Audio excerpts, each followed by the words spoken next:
ഒരു പേര് പറയാം, ചിലപ്പോൾ രോമം എഴുന്നേറ്റ് നിൽക്കും. ആ പേരാണ് കപിൽ സിബൽ. കോൺഗ്രസിൻ്റെ മുതിർന്ന നേതാവ്, രാജ്യസഭാ MP, അഭിഭാഷകന്മാരിൽ ശക്തൻ. ഒരുപക്ഷെ രാജ്യസഭയിൽ പൗരത്വ ഭേദഗതി ബില്ല് പാസ്സായ സമയത്ത് ഏറെ ചർച്ച ചെയ്യപ്പെട്ട വിഷയമെന്ന് പറയുന്നത് കപിൽ സിബലിൻ്റെ ഒരു കിടിലൻ പ്രസംഗമാണ്. അമിത്ഷായുടെയും BJPയുടെ നേതാക്കന്മാരുടെയും മുഖത്ത് നോക്കി അദ്ദേഹം ചോദിച്ചു, 2 ദിനോസറുകൾ വാഴുന്ന ജുറാസിക് റിപ്പബ്ലിക് അല്ല എൻ്റെ ഭാരതം എന്നാണ് അദ്ദേഹം പറഞ്ഞത്. മറ്റൊരു കാര്യം എന്ന് പറയുന്നത്, മുസ്ലിങ്ങൾക്ക് നിങ്ങളെ ഭയമില്ല എന്ന് തുറന്നടിച്ച് പറഞ്ഞു. ആ വാക്കുകളിലുണ്ടായിരുന്നു ഇന്ത്യയോടുള്ള കൂറ്, ഇന്ത്യയോടുള്ള അമിത സ്നേഹം, രാജ്യത്തിൻ്റെ മതേതരത്വം കാത്തു സംരക്ഷിക്കാൻ വേണ്ടിയിട്ടുള്ള പോരാട്ടമൊക്കെ ആ വാക്കുകളിൽ അടങ്ങി നിന്നിരുന്നു. ആ വിപ്ലവത്തിൻ്റെ സ്വരം നവമാധ്യമങ്ങളിലൂടെ വലിയ രീതിയിൽ ചർച്ച ചെയ്യപ്പെട്ടപ്പോൾ വീണ്ടും ഇതാ അദ്ദേഹം ചർച്ച ചെയ്യപ്പെടുകയാണ്. മുസ്ലിം ലീഗിൻ്റെ പൗരത്വ ഭേദഗതി ബില്ലിനെതിരെയുള്ള ഹർജി സുപ്രീം കോടതിയിൽ ഫയൽ ചെയ്തതിന് ശേഷം അദ്ദേഹം മാധ്യമങ്ങളോട് പറഞ്ഞു, എൻ്റെ മാതാപിതാക്കളുടെ സ്വദേശം ലാഹോറാണ്. ഞങ്ങൾ ലാഹോറിൽ നിന്ന് ഇന്ത്യയിലേക്ക് വന്നവരാണ്. 1948 ഞാൻ ജനിക്കുന്നത്.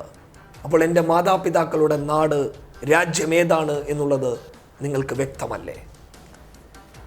അതുകൊണ്ട് തന്നെ എൻ്റെ വിഷയത്തെ ഉദ്ധരിച്ചുകൊണ്ടല്ല, മറിച്ച് ഒരാളുടെ ജനനമാണ് അയാളുടെ ഐഡൻറ്റിറ്റി. അതിനാൽ തന്നെ വ്യക്തമാക്കി പറയുന്നു അദ്ദേഹം, സുപ്രീം കോടതിയിൽ ഭരണഘടനയ്ക്കാണ് പ്രാധാന്യം ലഭിക്കുക. ഭരണഘടനയ്ക്ക് പ്രാധാന്യം ലഭിച്ചു കഴിഞ്ഞാൽ പൗരത്വ ഭേദഗതി ബില്ല് സുപ്രീം കോടതിയിൽ ഒന്നുമല്ലാതായി പോകുമെന്ന പ്രതീക്ഷ അദ്ദേഹം നൽകുമ്പോൾ പോലും അദ്ദേഹം ഒരു കാര്യവും കൂടി ചെയ്യുന്നുണ്ട്. രാജ്യത്തെ മതേതരത്വ വിശ്വാസികൾക്ക് വേണ്ടിയിട്ട്, അമിത്ഷാ പുറംതള്ളിവിടുന്ന മുസ്ലിം സമുദായത്തിന് വേണ്ടിയിട്ട് കറുത്ത കുപ്പായമിട്ട് സുപ്രീം കോടതിയിലേക്ക് കടന്നു പോകുമെന്ന ഒരു വലിയ വിശ്വാസം നമുക്ക് നൽകുന്നുണ്ട്.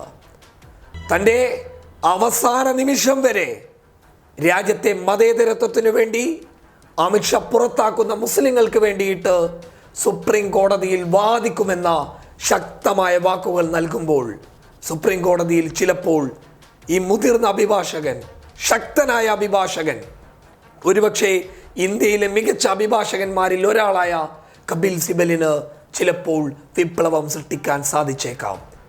ആ വിപ്ലവം സൃഷ്ടിക്കുമെന്നുള്ള ഉറപ്പ് നമ്മളിലേക്ക് നൽകുമ്പോൾ കപിൽ സിബലിന് ഒരു ബിഗ് സല്യൂട്ട് നൽകാം. കാരണം ചിലപ്പോൾ മുസ്ലിം സമുദായത്തിനിടയിൽ നിന്ന് തന്നെയുള്ള ചില നേതാക്കന്മാർ പറയാൻ മടിക്കുന്ന വാക്കുകൾ ആർജവത്തോടെ സംഘപരിവാറിൻ്റെ മുന്നിൽ ഉറച്ച നിലപാടോടുകൂടി വിളിച്ചു പറയാൻ കാണിച്ച ആ ധൈര്യത്തെ, ആ ചങ്കൂറ്റത്തെ ഒരിക്കലും ഒരു മതേതരത്വ വിശ്വാസിയും മറക്കുകയില്ല.